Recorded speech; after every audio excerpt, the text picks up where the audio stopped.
l'échec. Avez-vous déjà surmonté une dépression? Vous êtes-vous déjà noyé dans l'alcool et la cigarette? Avez-vous déjà retrouvé le corps d'un suicidé? Avez-vous déjà été au chômage durant une longue durée? Avez-vous déjà épongé bon nombre de refus pour un job?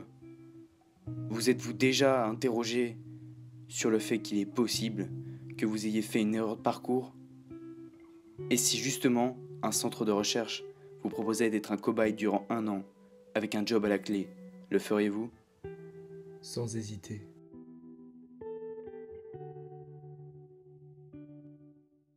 Alors, Real Life est un shonen scénarisé et dessiné par Yayoi Isso.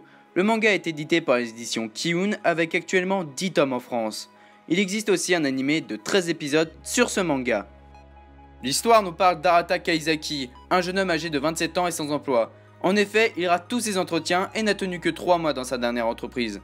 Un jour, il fait la rencontre de Ryo Yoake, membre de l'institut Real Life Research, et propose à Arata d'être cobaye pour leur dernier projet, un médicament qui lui permettra d'avoir l'apparence d'un lycéen de 17 ans et de pouvoir retourner au lycée. Déjà, grande particularité du manga, il est tout en couleur. Alors, c'est certes plus cher, mais ça rajoute un plus qui est vraiment sympathique. Et après, c'est peut-être un peu étrangement dit, mais j'ai l'impression de lire un animé. Une BD en couleur, quoi? Oui, mais c'est beaucoup plus profond que ça. Car justement, il faut lire l'œuvre pour comprendre ce que je veux vous dire. Mais il faut aussi être à fond dans le manga pour avoir ce ressentiment. Sinon, nous avons un school life assez classique avec son humour et sa romance et ainsi que tout le tralala. Mais l'humour est un point fort du manga, car nous avons que des personnages tous charismatiques. Et en plus, il faut qu'Arata garde secret son identité. Le fait qu'il soit un adulte, cela doit rester secret. Donc un adulte se faisant passer pour un lycéen devant de vrais lycéens, ça donne des situations assez comiques. Mais l'œuvre est évidemment bien plus profonde que cela. Déjà, elle dénonce l'hypocrisie de l'homme au lycée, mais notamment celle de tes collègues au travail qui vont tout faire pour prendre ta place justement. Donc dénonciation de l'harcèlement au travail, du surménage, suivi du burn-out, et voire même le suicide. Donc oui, le shonen n'est pas qu'enfantin, et ce n'est pas forcément qu'un manga de baston. Pour revenir au suicide, le Japon est l'un des pays avec le plus de suicides dans le monde. Et c'est notamment dû à la surdose, voire même au travail lui-même. Donc on peut dire que le manga reflète bien sa société.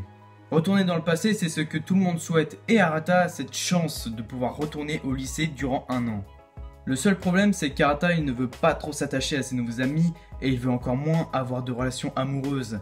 Car rappelons que Arata est un adulte, et que les lycéennes sont mineures.